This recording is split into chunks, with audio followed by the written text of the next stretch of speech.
Hello everyone, welcome back to my channel. তোমরা সবাই কেমন আছো? নিশ্চয়ই ভালো আছো। মোহ দাসের আরও একটা ব্লগে সবাইকে ওয়েলকাম। তো আজকে যে ভিডিওটা তোমাদের সাথে শেয়ার করছি সেটা ছিল আমার মামার মেয়ের ছেলের জন্মদিন। ওর যেহেতু 5 বছর পূর্ণ হয়েছে, তো সেই কারণে একটা ছোটোখাটো সেলিব্রেশন করা হলো।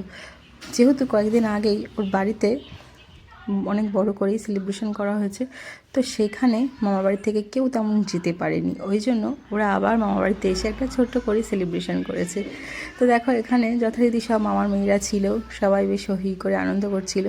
আসলে ওদের যাই কিছু হয়, ওরা আমাদেরকে বাদ দিয়ে কোনো কাজ করে না। বিশেষ করে মামারা মানে কোনো কিছু হলেই না আগে ফোন করে ডাকে যে চলে আয়, সবাই মিলে এক জায়গায় হই হই করে আনন্দ করব।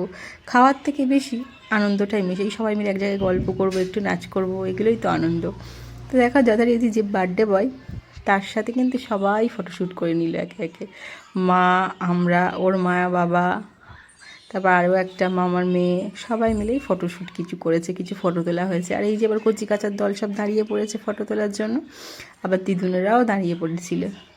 তো ও ভাবছে যে কখন ফটো তোলা শেষ হবে আর আমি কখন কেকটা কাটবো। তো দেখো, এখানে এবার কেক কাটার প্রস্তুতি চলছে। আর এইদিকে দেখো আরও দুজন ইয়েলো কালারের যে ড্রেস পরে বেবিগুলো দেখা যাচ্ছে, ওটা হচ্ছে আমার ওই যে চুড়িদার পরে বোনটা আছে, ওটা হচ্ছে আরও একটা মামার মেয়ে, ওর টুইন্স বেবি গার্ল। তো দুজনেই সেম সেম ড্রেস পরে, বেশ দেখতে ভালোও লাগে ওদের। তো দুজনেই বেবি গার্ল তো ওরাও দাঁড়িয়ে পড়েছিল।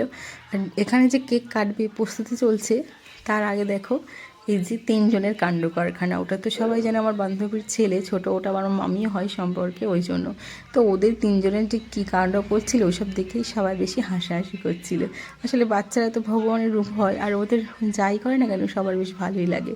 ওরা একটু ও গায়ে হাত দিচ্ছে, ওর গায়ে হাত দিচ্ছে, এইসবই করছে। তো তার মধ্যে যথারীতি কেকটা তো কাটতে হবে। তো কেকটা কাটা হলো এখানে হই হই করে। আর বার্থডে বয় তো কিছুতেই কেক কাটবে না, জোর করে একমতো কেক কাটা হলো তো সবাই মিলে কেক আর পায়েস খাওয়া হলো এখানে বসে বসে। আর দেখো সবাই আবার লজেন্স কুড়াচ্ছে। তো তারপরে জানো তো সবাই মিলে আনন্দ করছে। তার মধ্যে এই যে পুচকুগুলো আছে, যাদের কথা আগেই বলেছি, তো এরা একটা বেলুন নিয়ে দেখো কেমন করছে, কাড়াকাড়ি করছে। দুজন আমার ভাইকে রাখছে, আবার যেহেতু সেম এজ আর সেম ওদের হাইট, ওই জন্য বেশ ওদের কাণ্ডগুলো দেখে বেশি সবাই হাসাহাসি করছিল। ওদের বেশ দেখতে ভালোই লাগছিলো, তাই একটু ভিডিও ক্লিপগুলো নিয়ে নিলাম। তারপরে করেছি কি, যেহেতু কেক কাটা হয়ে গেছে, ওই জন্য জানো তো ওদেরকে টেবিলে বসিয়ে দিয়েছি। ওদের কিছু ফটো নেবো বা ভিডিও নেবো বলে। দেখো বেলুনগুলো দিয়েছি, ওরা কত আনন্দ করছে। দেখো 3 জনেই বেলুন নিয়ে খেলা করছে, ওকে টানছে ওকে টানছে। তো ওরাই জানো তো অনুষ্ঠান জমিয়ে রেখেছিল। তো যাই হোক, যথারীতি এখানে সবাইকে কেক আর পায়েস দেওয়া হলো, সবাই কেক পায়েসটা খাওয়া হলো। এবার রাত্রে তো আবার খাওয়া দাওয়া আছে। আর আমার বড়মশাই আমাদেরকে নামিয়ে দিয়ে চলে গেছে, ওর বাড়িতে কাজ ছিল। তো আমি যেহেতু বাপের বাড়িতে থাকবো, ওই জন্য ও আর নিতে আসেনি। তো দেখো এখানে রাত্রের ছিল, দেখো মেনুতে ছিল ফ্রায়েড রাইস, আর ছিল চিকেন কষা, চাটনি, পাঁপড়, মিষ্টি, ব্যাস এগুলোই। রাত্রে এর থেকে বেশি আর কিছু চাইও না। আর রান্নাগুলো কি বলবো, খুবই সুন্দর হয়েছিল। তো সবাই এখানে খেতে বসে পড়ে গেছে। তো আমরা সবাই নিচে বসে পড়েছি। আর বললাম যে টেবিল চেয়ার দিতে হবে না, বাইরে অনেকেই খাচ্ছিল, তো বাইরে 2টো টেবিল চেয়ার দেওয়া হলো, সবাই মিলে খাচ্ছে ওখানে। আর আমরা নিচে বসে খাচ্ছি। দেখো আমার মামামি কিন্তু খায় না, তবু বসে পড়েছে। যাই হোক, এটাই তো আনন্দ। আর সত্যি বলতে রান্নাটা খুব খুব সুন্দর হয়েছিল, বাড়িতে করা হয়েছিল কিন্তু খুব ভালো হয়েছিল।